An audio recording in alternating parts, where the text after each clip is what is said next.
Hello, this is the luckiest maths teacher in the world. Thank you so much for tuning into this video in which we will solve problems involving direct and inverse proportion.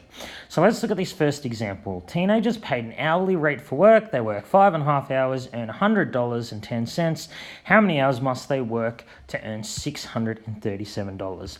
Now, because this person is paid an hourly rate for work, then the amount they're paid and number of hours are directly proportional. So let's let A be the amount that they've earned and N the number of hours worked. Because they're directly proportional, we can set up an equation. The amount earned is going to be something times the number of hours worked, of course. In this case, this something K will be the amount they're paid each hour. So we need to find the value of K. So we're going to substitute in A for $100.10, and we're going to substitute in N for 5.5.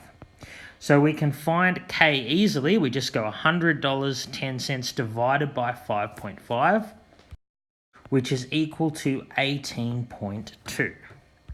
So what we found is the equation linking A and N is actually A equals 18.2 times N. The amount earned is $18.20 times the number of hours worked. So now this is really easy to solve. We want to find at this rate, how many hours must I work to earn $637? So I'm saying A is now 637, and I want to find what is the corresponding value of N. Really easy. It's just going to be 637 over 18.2, which is 35 hours. So therefore, I would need to work 35 hours at this rate to earn $637. All right, let's look at another example. So in this example, we're told that the distance d that an object has fallen is directly proportional to the square of t. T is the number of seconds for which the object has been falling. So from that, we can write an equation. So distance is equal to something times the square of t. That's what directly proportional means. So now we're told the object falls 90 meters in 5 seconds. So I can use this to find k.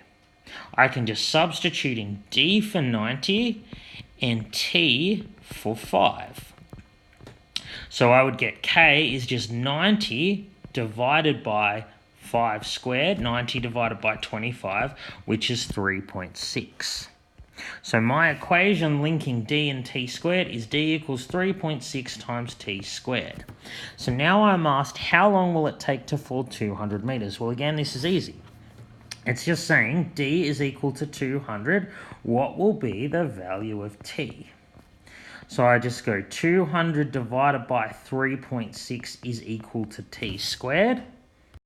So I get there t squared equals 55.5 recurring. So t will just be the square root of this, which won't be a rational number. So the answer I get for t equals the square root of 55.5 recurring is like 7.4535 blah, blah, blah. So that's to the nearest second, approximately 7 seconds. How easy is that? And I'm done. Now let's look at an example where we're solving a problem involving indirect proportion.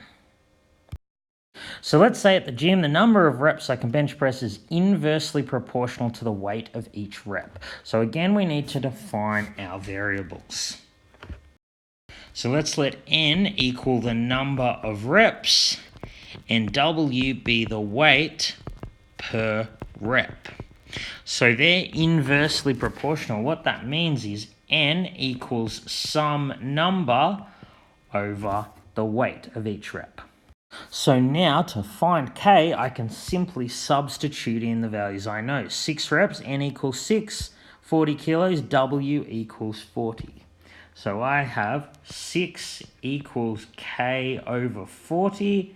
In other words, K is 40 times 6 or 240. So the equation linking N and W is N equals 240 over W. So if I want to complete 10 reps, I'm saying that N is equal to 10. I want to find what W is. So you can probably figure this out by inspection. What number do you divide 240 by to get 10. If you can't, you can just solve this by moving over the 240 and the fraction line. W will be 240 over 10, or 24. So I would need the weight to be 24 kilos in order to complete 10 reps.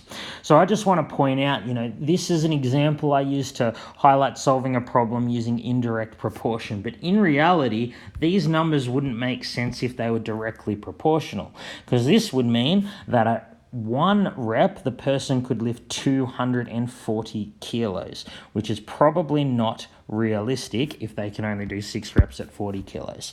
But I just wanted to show you an example where we could solve something using indirect proportion. All right, thank you so much for tuning into this video. This has been the luckiest maths teacher in the world. Have a great day.